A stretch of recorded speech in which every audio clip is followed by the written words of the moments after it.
നമസ്കാരം.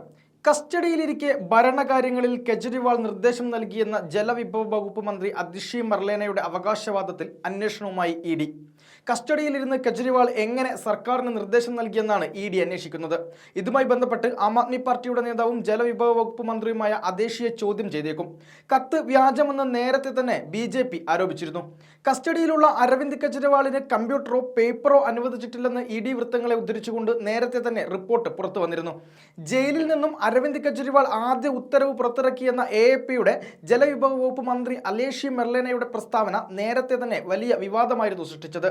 അതിഷി ചൂണ്ടിക്കാണിച്ച ഉത്തരവ് വ്യാജമാണെന്ന് ആരോപിച്ച് BJP രംഗത്ത് വന്ന പശ്ചാത്തലത്തിലാണ് കസ്റ്റഡിയിൽ കഴിയുന്ന അരവിന്ദ് കെജ്രിവാളിന് സർക്കാർ ഉത്തരവ് തയ്യാറാക്കാൻ സാധിക്കുന്ന പശ്ചാത്തല സൗകര്യങ്ങളൊന്നും തന്നെ ഒരുക്കിയിട്ടില്ലെന്ന വിവരവും പുറത്തുവരുന്നത്. ഭാര്യ സുനിത കെജ്രിവാളിനും പേഴ്സണൽ അസിസ്റ്റന്റ് വൈഭവ് കുമാറിനും മാത്രമാണ് കെജ്രിവാളിനെ സന്ദർശിക്കുന്നതിനായി കോടതി അനുമതി നൽകിയിരിക്കുന്നത്. എല്ലാ ദിവസവും വൈകുന്നേരം 6 മണിക്കും 7 മണിക്കും ഇടയിൽ അരമണിക്കൂർ നേരമാണ് കൂടിക്കാഴ്ചയ്ക്ക് അനുമതി നൽകിയത്.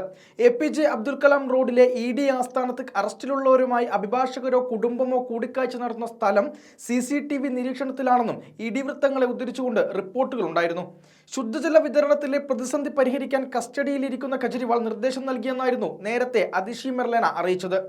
മാലിന്യ സംസ്കരണവുമായി ബന്ധപ്പെട്ട പ്രശ്നങ്ങൾ പരിഹരിക്കുവാൻ നിർദ്ദേശിച്ചിരുന്നുവെന്നും അതിഷി പറഞ്ഞിരുന്നു. ജയിലിലായിരിക്കുമ്പോഴും ഡൽഹിയിലെ ജനങ്ങളെക്കുറിച്ചാണ് കെജ്രിവാളിന്റെ ചിന്തയെന്നും അരുഷി ചൂണ്ടിക്കാണിച്ചിരുന്നു. ഡൽഹിയിലെ ജലവിതരണവുമായി ബന്ധപ്പെട്ട ഉത്തരവ് വ്യാജമെന്ന് BJP ആരോപിച്ചു. ഡൽഹി മുഖ്യമന്ത്രിയുടെ ഓഫീസ് ഭരണഘടനാ വിരുദ്ധമായാണ് പ്രവർത്തിക്കുന്നതെന്നും BJP ദേശീയ സെക്രട്ടറി മജീന്ദർ സിംഗ് സർസ ആരോപിച്ചിരുന്നു.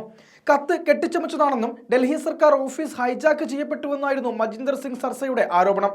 നടക്കുന്നത് അധികാര ദുർവിനിയോഗമാണെന്നും മുഖ്യമന്ത്രിയുമായി ബന്ധപ്പെടാതെ എങ്ങനെയാണ് ഉത്തരവിറക്കുകയെന്നും ചോദിച്ച സർസ സംഭവത്തിൽ അന്വേഷണം നടത്താൻ ഗവർണറോട് ആവശ്യപ്പെടുകയും ചെയ്തു.